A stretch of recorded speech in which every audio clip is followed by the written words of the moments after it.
Now then, welcome back to Budget Bangers. Bit of a day of it really. We have the Cleo, which has now got its full MOT, has been cleaned up and is up for sale for $995.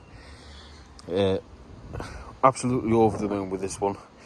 Managed to save it from the scrapyard, and it's cleaned up and it looks well. Just look at the shine. I normally don't tend to power polish my cars up too much, really, but unless they've got like scratches in the paint or anything like that. But by the time it had some scratches on the door in the quarter, it had a good few scratches on the passenger side, and by the time I'd done that, there was just a door, a wing and a bonnet left, so I just went whole hog and just polished the whole car up, and it looks really well, and it'll serve somebody well. It's a nice little car to drive. Really, I probably should have got some wheel trims for it, but after spending the extra money on the lambda sensor and spending a bit more than I should have on the cat, really, it's one of them things. You've got to stop at some point, and that was it. But they look all right. So they'll do somebody really well. Inside it's a nice clean car. Nothing really too exciting to cry home about. Just wanted a quick hoover, really clean. You can tell it's a car that's been well looked after. Kept the original mats, because they just set the car off that little bit more. But yeah, it's all up for sale and ready to go. 12 months MOT with no advisories. You can't go wrong. It's probably going to be a bit of a difficult one to sell, really, because it's a 1.4, not a 1.2, and it's also quite expensive on the old road tax. Being £240 for the year, but that's £21 a month. If you were spending that on a takeaway, you wouldn't give it a second thought. So really, £20 a month for road tax, not too bad a going. Next one, the Chrysler Ypsilon. What a car this is. This has grown on me. This has grown on me way too much. Yeah, been in for its MOT today. Did not do bad at all. Once the driver's side rear tyre as suspected, once front disc and pads as suspected. The battery is insecure. All that is when they put a new battery in, they haven't put a little nut on the clamp to hold it down. Washer's not working. When you squirt them, you end up with a puddle on the floor, so I'm assuming the pipes come off for some reason. Service brake fluctuating on the front again. Discs and pads. Offside front tyre underinflated. It's already been blown up. Going to see how long that holds air. And then just advisories. Number plate deteriorated, not likely to be misread. Front, we've got a new set of number plates for it. Strut top mount on the driver's side front makes a bit of a noise, so we're going to chuck one of them in it as well.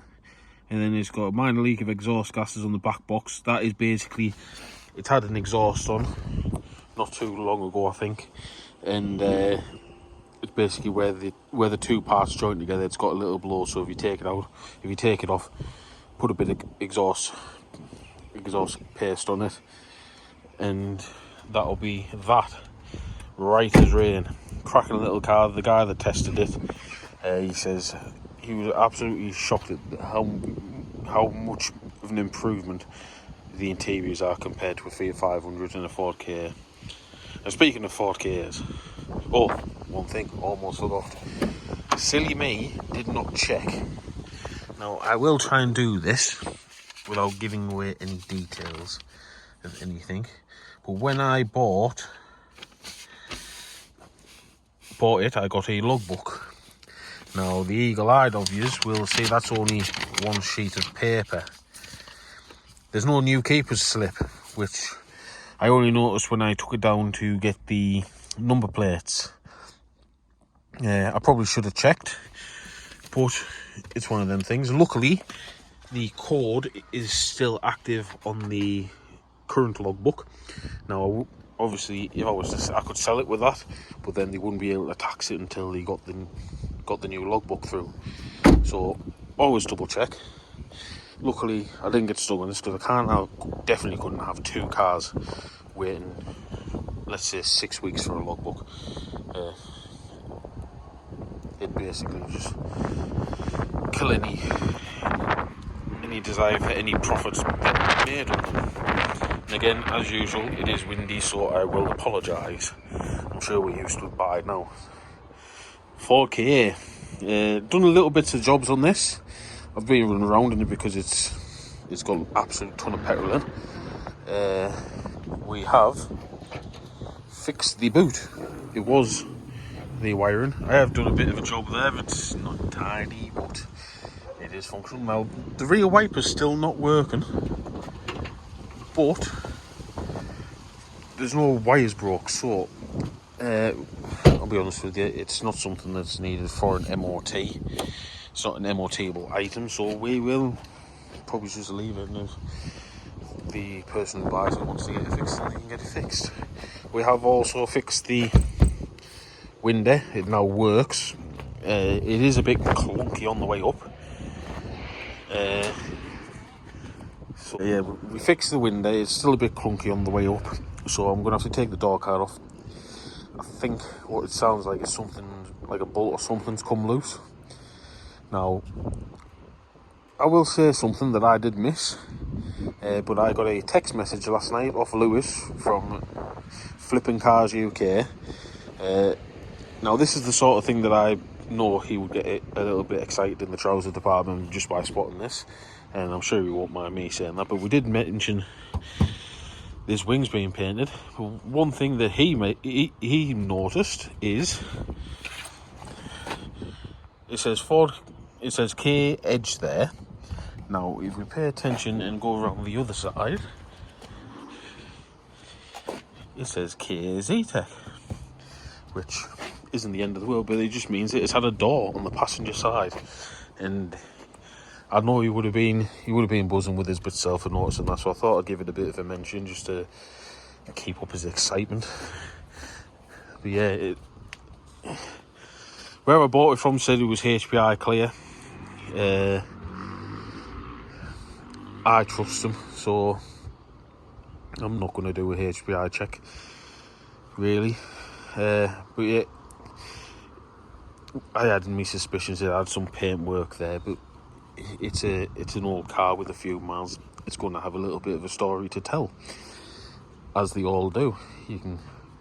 I know there's times when I've been to a body shop and there's been a brand new car in there getting some work done where it's been caught on the car transport, or it's been caught on the forecourt or things like that. So even brand new cars can have a story to tell. Drives all right, not too bad at all, other than the brakes and the exhaust. It makes a bit of a noise clattering about, but other than that, should, fingers crossed, be a straightforward one, a nice, quick, easy, simple one. Now, one thing I didn't mention when I did put the video out for the KA is the little Suzuki Alto sold. That car sold within 24 hours. So if you follow me on my business page, you would have seen that. And as I said on my business page, if you prep a car right, price it right, you don't need to do out else. The car will sell itself. You don't need to be like Mike Brewer and fill people's head full of BS. If you do your job right here, wherever you're prepping them, you're cleaning them, and then you price them right, they will sell. But yeah, happy that's gone. Did give a bit of a discount to the fella because he wanted to get the bodywork done, which I can see why it did want tidying up a little bit. The bumper corner on the passenger rear wanted repainting properly, and it wanted the wheels doing and things like that. So I did give a bit of a reduction, but we still came out with a decent smile on our face and a decent profit made. But yeah, other than that, I think that is about all that has happened round here lately. I've had a slow few weeks getting things like the Alto and the Cleo sorted. They have wanted a bit more than really what was expected of them, but hopefully we'll get the ball rolling a bit faster. We'll try and get these cars knocked off as quick as I can. That is going to be a relatively straightforward one to get sorted. I've just been and picked up all the parts for it, the number plates, things like that. All being well, it shouldn't cause any problems, and it should be done and hopefully retested tomorrow, the day after at the latest. Just need to keep an eye on the driver's side front tyre, make sure it's not going down. If it needs a tyre, it'll get a tyre. We need to get a tyre for the driver's side rear. And yeah, other than that, it's just basically straightforward, easy stuff to do. I'm going to show you something that I have been putting off showing, because I'll be honest with you, it's in a sorry state, but I'd be interested to see if you'd like to have a little walk around video of it. It is my pride and joy in my car for life, unless somebody comes with a insane amount of money for it. But we'll go and have a look, have a little look around, and see if you'd like to see a video on it. Bear in mind, it is in a bit of a sorry state at the moment. It is more of a bench than a car, but we'll have a look and see. And this is it, my pride and joy. I know it doesn't look like it. This is my 1988 Fiat Uno 60S. If you want a video on it, I'll give you the story. It's got a lovely story behind it and how I came about it. I've been reluctant to show it because it is looking a bit sorry for itself. As you can see, I've got a few bits stacked on it, and it is normally buried behind a good few cars and things like that. But it'd be interesting to know if you just like it. I am due to kind of get it started up, pull it out. I like to pull it out the garage every now and then and open the doors up and get some fresh air and get all the bad air out of it, so it doesn't go foisty and mouldy and things like that. So I do like to pull it out the garage every now and then. But it was mentioned a couple of times on one of my previous videos a good while back. Somebody who knows me mentioned it, and then somebody later commented saying talking about it. So it'd be interesting to see whether you'd actually want to see a video on this. It's not currently on the road, obviously, but yeah, I'd like to get it on the road again. It has been on the road, hasn't been on the road now for possibly a year and a half. But yeah, if you want to see a video on it and hear the story behind it, I'll do that. And yeah, just don't slate it too much because it is in a sorry state, but I love it. I miss not driving it. It's a lovely car. Always puts a smile on my face. But yeah. So yeah, as it stands, that's all that's really gone on. Nothing exciting. Pretty boring and basic. I would like to hear from you as well, because I don't want my content to be too repetitive. I know I can only do what's in front of us and put them sort of videos out, but if you want to see something a bit different, if you'd like to see it done a bit of a different way, I could even, if you wanted, talk to you about my truck and how I got my, I would like to say, little business started and the work that's gone into it. And I'll show you around my truck, and I know that's not exciting, but we'll see how things go on, and if you'd like to have your input on what you'd like to see. I am obviously limited as to what cars I can do. It's one of the reasons why I bought this car, is because it's a bit different, and I thought it'd make some interesting content. So yeah, I'll see what I can do. You put your ideas into the comments, and yeah, I'll catch you on the next one.